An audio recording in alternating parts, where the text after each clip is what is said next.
That's why I hate it when you force me to do everything that's such a hassle. If you're not going to be cooperative, you should be the one to take care of your mother. Just shut up and take care of her. If you don't like it, and if you're going to refuse, we'll get a divorce. These words completely severed the relationship between my husband Lars and I, in which our relationship has been on thin ice. I can't be with this man anymore. Fine, I understand. Then let's just get a divorce. Excuse me? Wait, what are you talking about? When you have no money, no job, and no house, you're asking for divorce? Oh, don't you worry about me. I'll go get the divorce papers as soon as I can. Hey, wait a minute. You can't be serious, right? My name is Megan. I am 32 years old, and I am a housewife. I have been married to my husband, Lars, for 4 years now. We were originally colleagues working for the same company, but when we got married, I left the company to become a full-time housewife. My parents divorced when I was very young, and my mother took custody of me and raised me as a single mother. But my husband did not care about that at all, and took very good care of me. My husband was 2 years older than me and was working in the upper management, so his salary was stable. I think we had a really nice honeymoon when we first got married. I had always had a strong desire to get married, and since my parents were divorced, I longed to be in a normal married life. Maybe that's why I became a full-time housewife. I concentrated on house chores and supporting my husband, who earned money and provided for the family, and I thought that was my happiness. Although my husband was sometimes a bit of a bossy husband, I was happy in my own way. Recently, however, my husband started talking about something really surprising. Can I talk to you for a minute? Oh, what's wrong? My mother wants to live with us. What? It's been 2 years since my father passed away, right? It's getting hard for her to live alone. My mother is 65 years old now, and she has some chronic illnesses. That's why I'd like to take care of her. I was surprised at this unexpected proposal. My mother-in-law, Debbie, who has been living alone since my father-in-law passed away, says she wanted to live together with us. You know my mother is getting weak in the legs.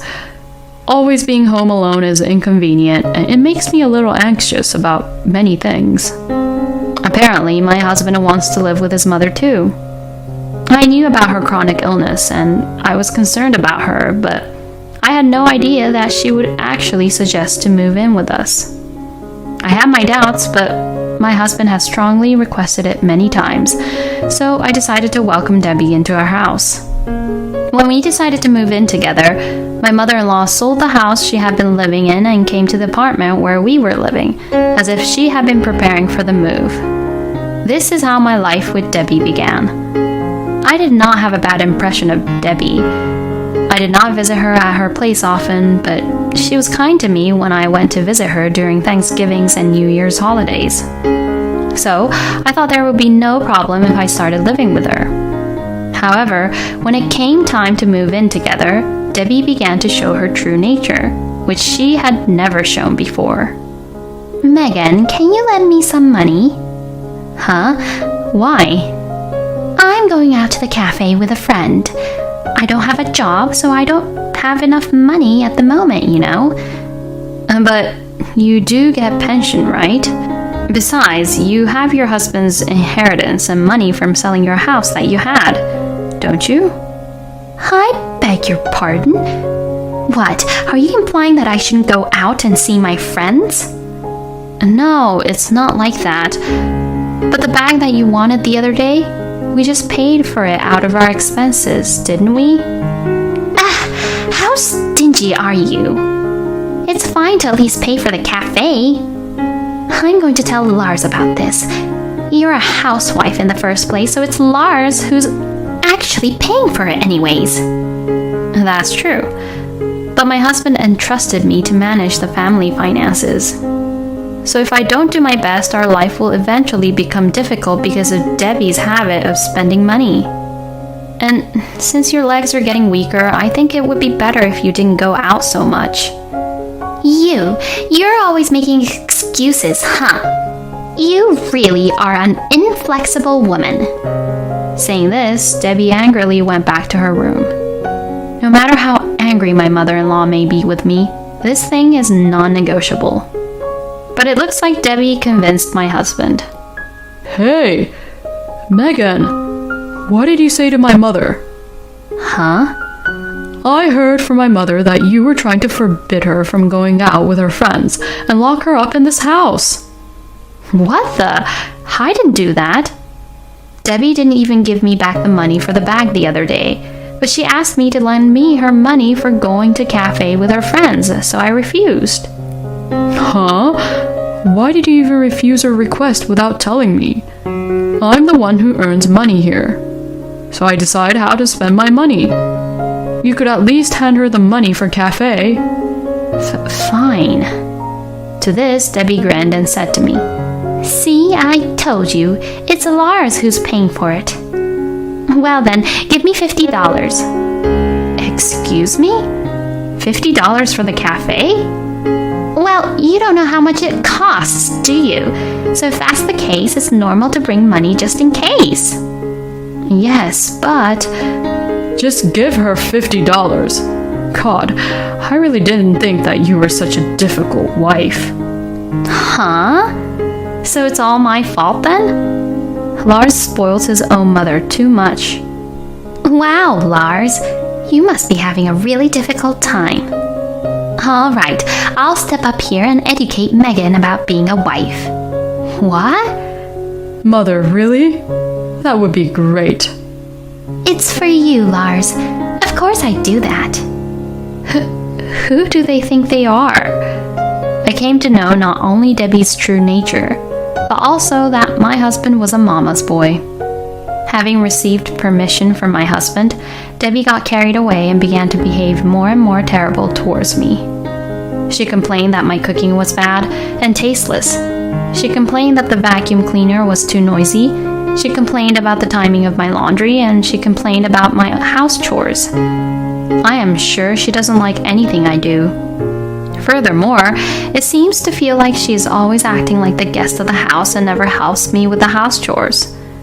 I would appreciate it if she would do things like hang the laundry or wash the dishes, but no matter how much I asked her to do so, she always insists, Don't abuse an old person like me who has chronic illnesses. No matter how much I tried to talk to her, she would eventually ask my husband for help and treat me like I was the bad guy. In the end, my husband gets angry with me and I end up feeling terrible. I guess this is exactly what being bullied by a mother-in-law must mean. Debbie's attitude is as bad as ever, and my husband takes Debbie's comments to heart and treats me like I'm a bad wife. If you annoy my mother too much, I'll kick you out of the house. He would even say such things like that. Debbie always smiles when she sees me getting yelled at by my husband. What in the world have I done? If I had been mean to Debbie, I would understand. But I do my house chores, manage the finances, feed my husband and mother-in-law well-balanced meals, and treat them normally. And yet, I can't stand the fact that they are so mean to me just because I am Debbie's daughter-in-law. I found myself in this situation for about 6 months. The stress from Debbie bullying me built up, and I finally developed a stomach ulcer. Initially, I was treated at a local clinic, but I needed to be hospitalized and was referred to a large hospital in town, where I was admitted. When my mom found out that I was hospitalized, she came to visit me every day, even though she lived far away from the hospital. As a result of the days I spent not feeling alive, I got sick and had to be hospitalized. I was quite depressed, but my mother's daily visits helped to heal my heart little by little. On the other hand, my husband and Debbie did not come to visit me. I ended up being in the hospital for 2 months, and during that time, they came to visit me only once. When I told them how long I was going to be in the hospital, my husband said, What? You won't be home for that long? Wow, you really are useless, huh?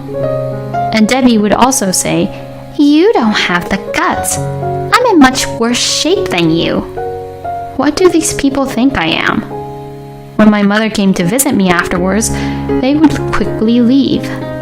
Seeing them leave without saying any proper greeting, I was disappointed not only in Debbie, but also in my husband.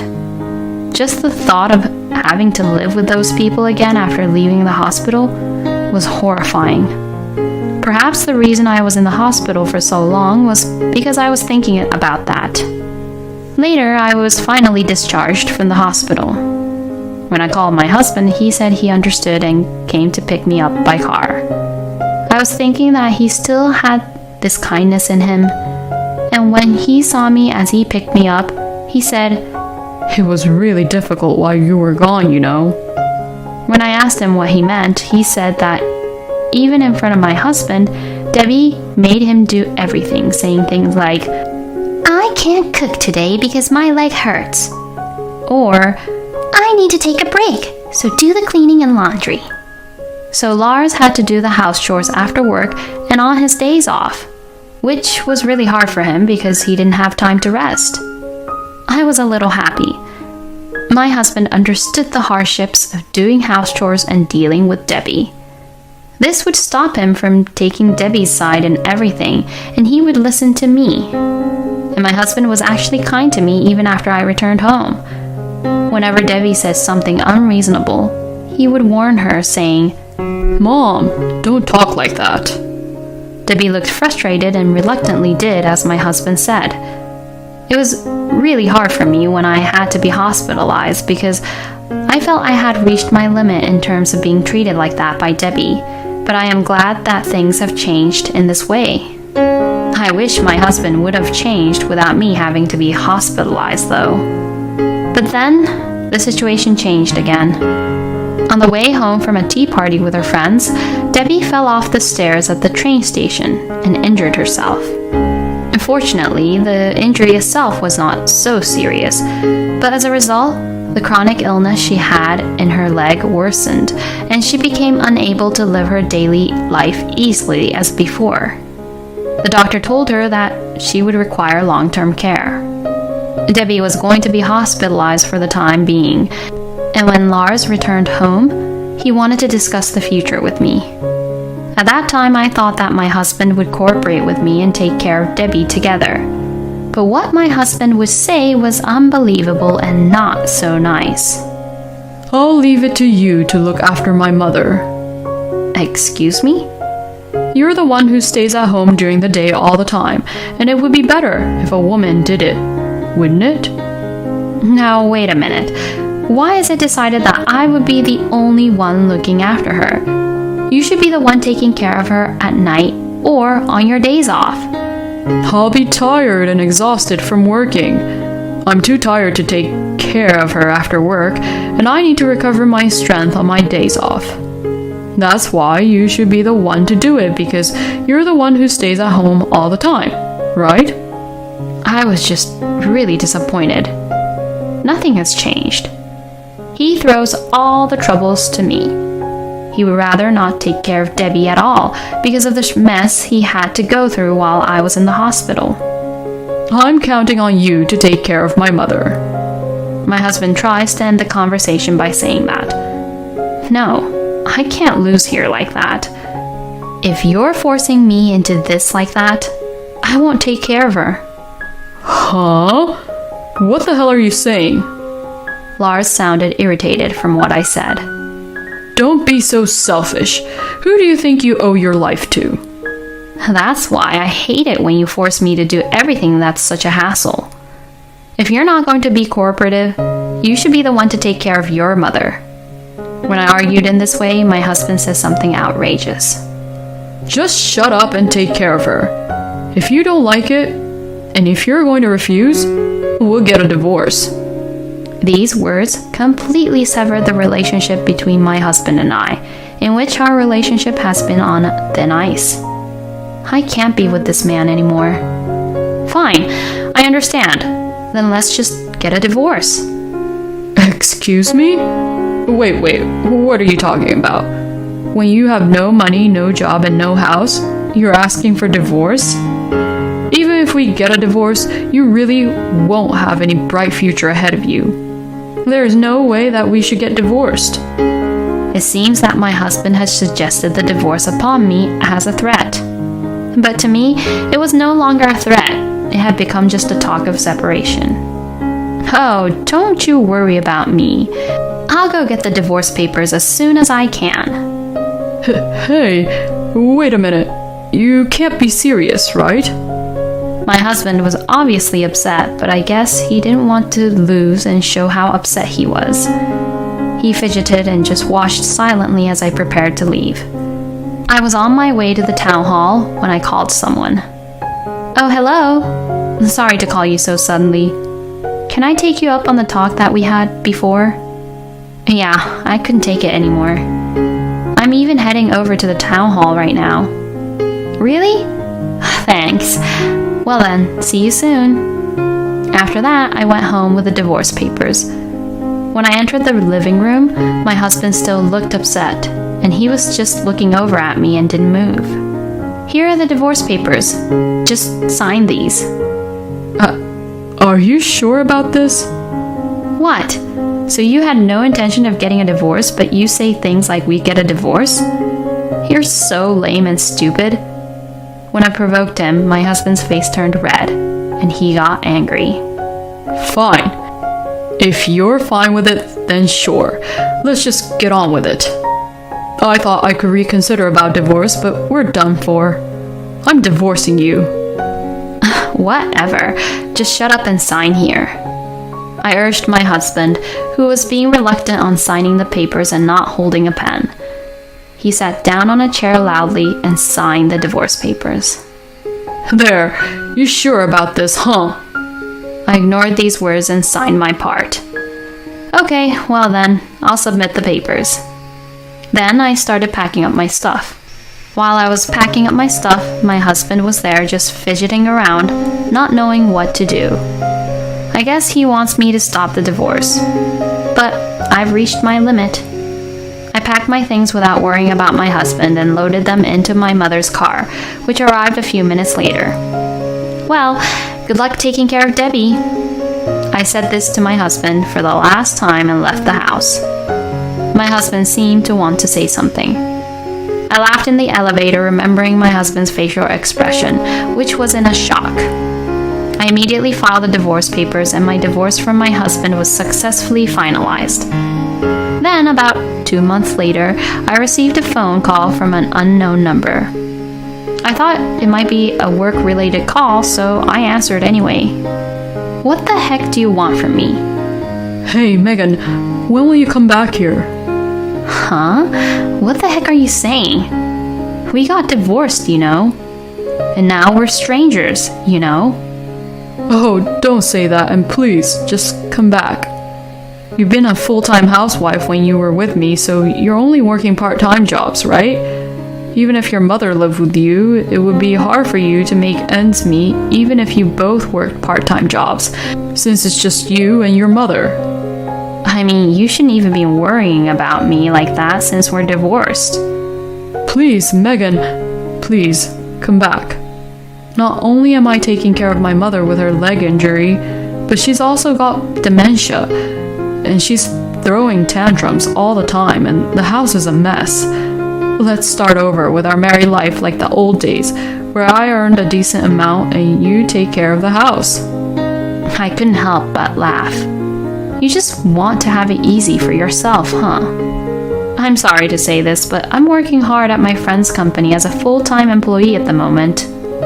What? My friend knew about my Spanish skills, and now I'm in charge of dealing with an overseas Spanish company. So, the salary is pretty good. If your salary hasn't changed, I probably earn more than you now. No way. So, I'm not in need of a place to live, money, job, or anything else. In fact, I'm super happy to be free from you and Debbie. So don't contact me anymore.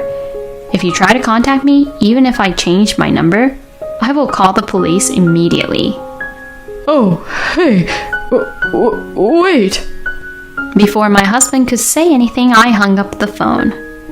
I heard from a former colleague of mine who still works at the same place as my ex-husband that my ex-husband was demoted because he couldn't rest his body and mind at home because of taking care of Debbie and kept making mistakes at work. However, the cost of caring for Debbie is very expensive, so he is still in a difficult situation, and his income has been reduced, which makes it even more difficult. Well, he got what he deserved. On the other hand, I have steadily built up my career, and my income has increased.